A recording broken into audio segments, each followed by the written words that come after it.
आप सभी का हमारे YouTube channel internet study club में स्वागत है। आप अगर इस चैनल पे नए हैं तो YouTube channel internet study club को सब्सक्राइब कीजिए, बेल आइकन दबाइए ताकि जो भी वीडियो बनाए वो आप तक सबसे पहले पहुंचे। और डेली जीके सीरीज के अंतर्गत 25 सिलेक्टेड क्वेश्चन फिर से आप लोगों के सामने लेकर के आए हैं। पहला प्रश्न है, समुद्र का जल नीला क्यों दिखाई देता है? तो इसका सही जवाब है जल के कणों द्वारा प्रकाश के किरणन के कारण। यानी समुद्र का जल नीला क्यों दिखाई देता है?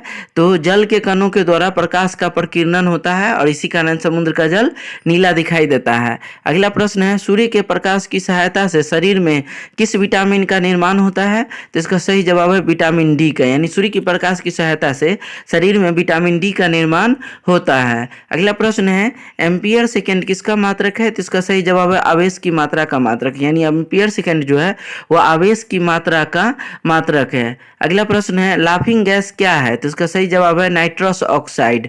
यानी लाफिंग गैस क्या है?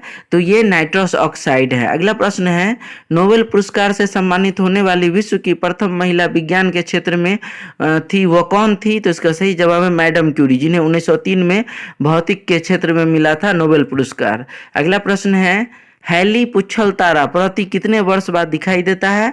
तो इसका सही जवाब होगा 76 वर्ष बाद। यानी हैली पुच्छल तारा जो है वह 76 वर्षों बाद दिखाई देगा। अगला प्रश्न है, इथोलॉजी में किसका अध्ययन किया जाता है?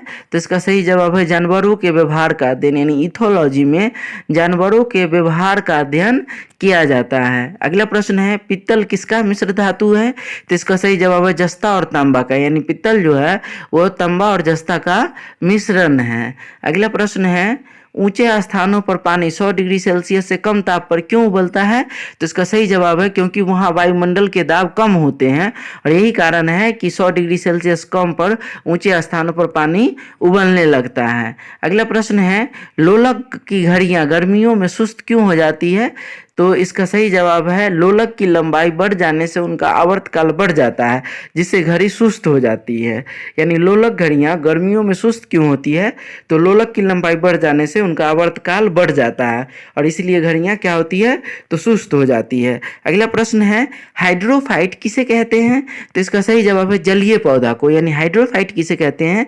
तो जलीय पौधा को हाइड्रोफाइट कहते हैं। अगला प्रश्न है, दो समांतर दर्पण के बीच रखी वस्तुओं के कितने प्रतिबिंब बनते हैं?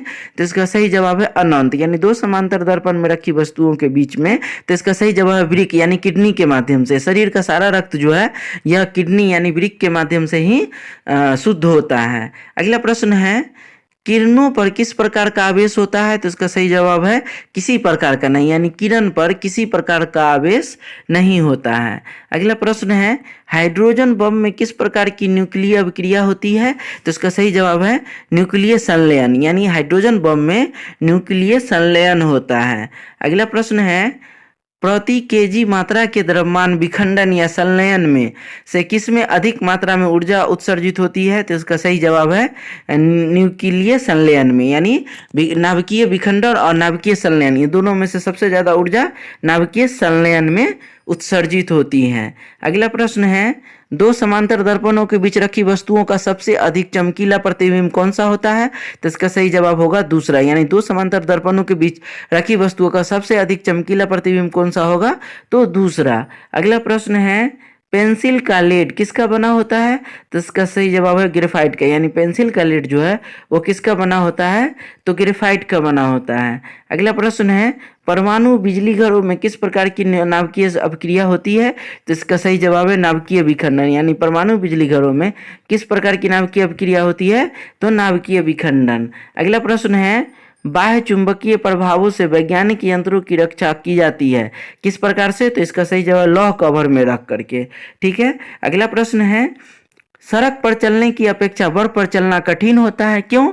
क्योंकि बर्फ में सड़क की अपेक्षा घर्षण कम होता है और यही कारण है कि सड़क पर चलने की अपेक्षा बर्फ पर चलना कठिन होता है। अगला प्रश्न है, Bhabha atomic research centre Trombay में स्थित 5वें न्यूक्लियर रिएक्टर का क्या नाम है? तो इसका सही जवाब है ध्रुव। यानी Bhabha atomic research centre Trombay में स्थित 5वें न्यूक्लियर रिएक्टर का नाम क्या है? तो ध्रुव है। अगला प्रश्न है, अग्नाशयी रस में पाया जाने वाला एंजाइम ट्रिप्सिन जो है वह प्रोटीन तथा पेप्टोन को किस में बदलता है? तो इसका सही जवाब होगा छोटे पेप्टाइड्स में यानी पॉलीपेप्टाइड्स में बदल देता है। अगला प्रश्न है, तेल का जल के तल पर फैल जाने का क्या कारण है? तो इसका सही जवाब है तेल का पृष्ठ तनाव जल की अपेक्षा कम होती है और यही कारण है तेल का जल के तल पर फैल जाता है। अगला प्रश्न है, किन तरंगों की सहायता से चमगादड़ें रात में सुरक्षित उड़ती हैं? तो इसका सही जवाब है प्रासरभ्य तरंग की सहायता से, यानी प्रासरभ्य तरंग की सहायता से चमगादड़ रात में भी सुरक्षित उड़ता है। तो ये 25 सेलेक्टेड क्वेश्चन आप लोगों के सामने लेकर के आए थे। फिर से कहना चाहेंगे कि YouTube channel internet study club को सब्सक्राइब कीजिए, बेल आइकन दबाइए ताकि जो भी वीडियो बनाए वो आप तक सबसे पहले पहुंचे। Thanks for watching.